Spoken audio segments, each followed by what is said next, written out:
नमस्कार दोस्तों, आप सबका पहाड़ी छुवाल चैनल पर स्वागत है।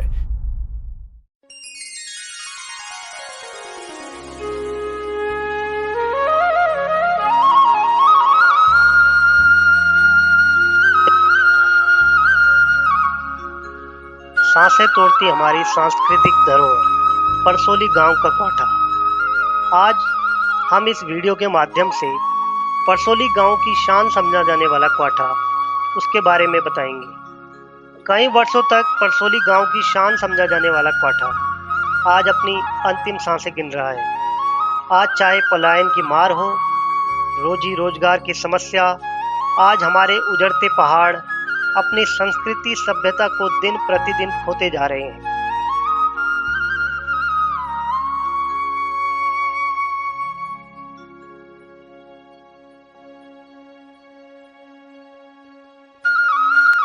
मुख्य बात आप इस परसोली के संबंध में आप जानना चाह रहे थे। वर्तमान में तो यहाँ पर स्थिति ये है कि लोग अपने दूरस्थ क्षेत्रों में अपने परिवार से चले गए हैं। वर्तमान में हमारा ये परसोली का जो बहुत पुराना क्वाटा के नाम से परिचित है और अभी वर्तमान में जीर्ण शीर्ण अवस्था में है। तो यहाँ पर अब अधिकांशतः परिवार ये खाली कर चुके हैं। यहाँ पर से नाम मात्र के ये धरोहर हमारी रह गई है, प्राचीन धरोहर।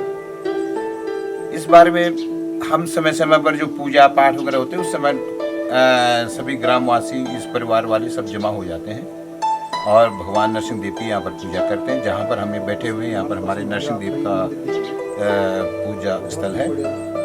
तो समय समय पर इसकी पूजा पाठ हम लोग करते रहते हैं 5 साल में। लेकिन मुख्य बात जो ये है कि हमारी ये धरोहर अब बिल्कुल जीर्ण शीर्ण अवस्था में हो गई है, जिससे लोग दाएं बाएं अपने मकान बना चुके हैं, उनमें रह रहे हैं। यहाँ पर रहने के लिए कोई अब तैयार नहीं है। हमारे सामने लगभग यूँ से ये कि 30 साल पहले ये लगभग अच्छी स्थिति में थी, जबकि इसमें परिवार रहते थे और धीरे धीरे लोग अपना अन्यत्र बस गए हैं। तो यहाँ पर जो हमें जानकारी है कि यहाँ पर मूल पुरुष जो गंगू गोला रौत जो थे, उनके वंशज हैं ये। गंगू रौत के वंशज कांडा, सिसई, अन्य गांव में बसे हुए, उनमें से एक भाई उन्हीं भाई में से एक पूर्वज हमारे इस परसोली में आए और जिनका नाम था रंगी रौत। उनके भी पुत्र हुए शेर सिंह, हिमतू और पीथू। इनमें से जो परसोली में जो आए वो हिमदू रौत के वंशज आए और हिमदू रौत और शेर सिंह जी के जो वो बसे ग्राम भरतपुर में। बड़ा भाई ग्राम भरतपुर में और दूसरा भाई ये परसोली में, ऐसे तीसरे भाई अन्यत्र बसे। तो हिमदू रौत के जो आगे की जो पीढ़ी बनी उनमें से जीतू रौत और जीतू रौत के फिर सोबन सिंह, उत्तम सिंह, राम सिंह। और इस जो क्वाटे में जो यहाँ पर जो है वर्तमान में, इसमें सोबन सिंह जी जो बड़े भाई थे, उनके पुत्र 6 पुत्र बने। उनके 6 पुत्र थे, तो 6 पुत्रों में से उनमें ये क्वाटा बटा हुआ है और उनके अब लगभग 7 पीढ़ी हो चुकी है। 7 पीढ़ी में ये क्वाटा आपस में बढ़ चुका है। तो अब आप लगा लीजिए सभी के लिए, मतलब यहाँ पर अगर वे विकास नहीं करते, अन्यत्र नहीं जाते, तो कहाँ जगह हो पाती। तो इसलिए लोग इसमें जो जीर्ण शीर्ण होने का कारण एक ये भी है कि लोग अन्यत्र अपनी आवश्यकता अनुसार अन्य जगह बस गए हैं। एक कोई श्याम सिंह जी जैसे टनकपुर साइड में बस गए हैं, विष्णु सिंह जी कोटद्वार में बसे हैं, कुछ भाई धारा झिन्ना जो कि आम पोखरा साइड में बस गए हैं, कुछ रामनगर क्षेत्र में बस गए हैं, कोई हल्द्वानी में बस गए हैं, अन्यत्र शहरों में बस चुके हैं, देहरादून और दिल्ली आदि शहरों में भी बस चुके हैं। तो महत्वपूर्ण बात यह है कि अब यहाँ पर इसके जीर्ण शीर्ण होने का कारण यही है कि यहाँ पर लोग अपनी जीविका में बाहर हैं और यहाँ पर देख रेख करने के लिए बहुत मात्र कम समय निकाल पाते हैं। अपनी शिक्षा के लिए, अपने रोजगार के लिए लोग बाहर हैं। हम ये नहीं कह सकते कि ये उन्हें जानबूझ के छोड़कर नहीं, वे उधर अपने भरण पोषण के लिए, जीवन के भरण पोषण के लिए वहाँ पर हैं। और मात्र यहाँ पर अब हर कोई भी वर्तमान में हर एक को सुख सुविधाएं चाहिए। ये तो पुराने प्राचीनता के हिसाब से मतलब अपने रूप में एक परिवार के लिए बना हुआ था, कि जिसमें सारी सुविधाएं थी। ये सामने तिवारी है और इस तिवारी में इसमें थोकदार जी और गांव के पंच लोग और गणमान्य लोग इसमें बैठते थे। गांव के अनेक समस्याओं का समाधान यहाँ पर होता था। और यहाँ पर एक बगल में यहाँ पर महिला तिवारी भी है, छोटी तिवारी इसको हम बोलते हैं, जिसमें महिलाएं अपना बैठते थे। वहाँ पर पूजा स्थल, बगल में हमारे नरसिंहदेव का पूजा स्थल, यहाँ पर ग्रामवासी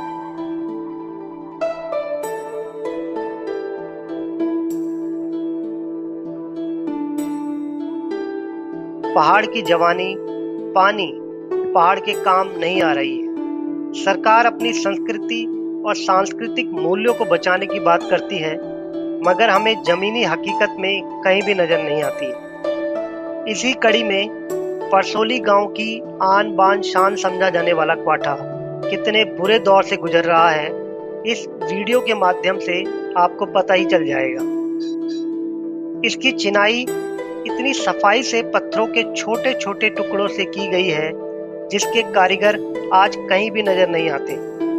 इस क्वाटा में जो भी लकड़ी लगाई गई है, उसकी कास्ट कला अपने आप में अद्भुत है।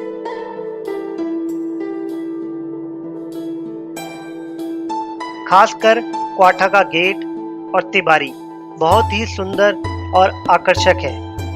दुर्भाग्यवश आज इसका मुख्य द्वार और उसके ऊपर का निर्माण धराशायी होते जा रहा है, जो काफी चिंता का विषय है। इस और मैं बार बार क्षेत्र के बड़े बुजुर्गों और बुद्धिजीवी वर्ग से बात कर रहा हूं और इसको बचाने की मुहिम छेड़ने की बात कही।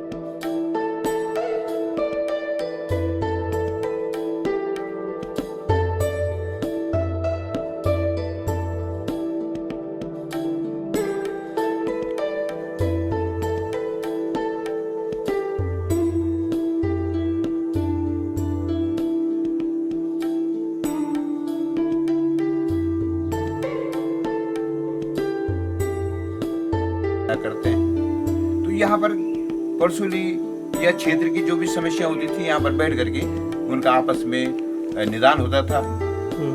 इस क्वाटा में जो है अंदर जो कमरे बने हुए हैं, इनमें 6 परिवारों के अनेक भाई बंद आपस में रहते थे।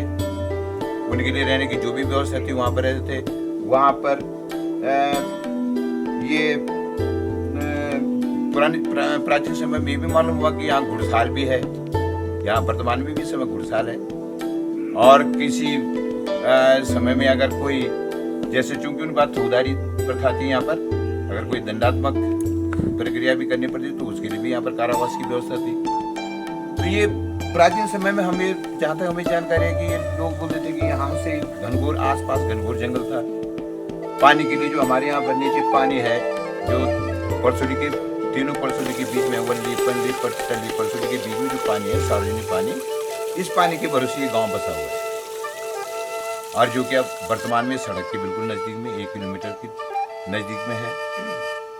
तो वर्तमान में जो यहाँ पर हमारी क्वाटे की जो स्थिति है, यहाँ पर हम ही चाहते हैं कि यहाँ पर इधर कम से कम इसकी सुधार हो, सभी भाई लोग मिलकर के इसका सुधार करें। इसमें एक हमारी धरोहर, प्राचीन धरोहर बची रहे। तो अब इसमें हम ये भी प्रस्ताव दे रहे हैं लोगों को भाई कि आप इसमें सार्वजनिक रूप से सरकार को इसको दे दें, या सरकार भी अगर उसको अधिग्रहण करना चाहे तो हम लोग सहमत भी हैं इसमें। ये सरकारी पॉलिसी बनने की बात है कि अगर वो प्राचीन धरोहरों को अगर इनका संरक्षण करना चाह रही हैं तो हम लोग इसके लिए भी सहमत हैं। क्योंकि अब एक इसको बनाना हम लोगों के हर एक की बस की नहीं हो पा रही है। जो भी बना पाएगा तो इसमें मतलब वो चीज़ नहीं आ पाएगी जो इसकी जो प्राचीन जो नक्काशी है, लकड़ी की नक्काशी है, चिनाई है, वो नहीं आ पाएगी। तो ये है इसमें महत्वपूर्ण बात।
बलवंत सिंह जी को दे करके उन्हें आपस में पुत्रों में बांट रखा। आज इसमें रहने वाले परिवार अधिकतर आर्थिक दृष्टि से संपन्न है, मगर कोई भी इस ओर ध्यान नहीं देता।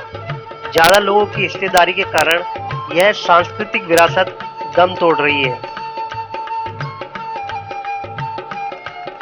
मेरा इस क्वार्टर से जुड़े हुए सभी लोगों से विनती है, कृपया अपनी बाप दादाओं व अपने पुरखों की इस अंतिम निशानी को ना उजड़ने दें, इसे बचाए रखें और अपने बच्चों और उनके भविष्य के लिए इसे सजाए संवारें। नहीं तो सारे लोग मिलकर इसे उत्तराखंड सरकार के हवाले कर दें, ताकि यह सांस्कृतिक धरोहर पुनः जीवित हो सके।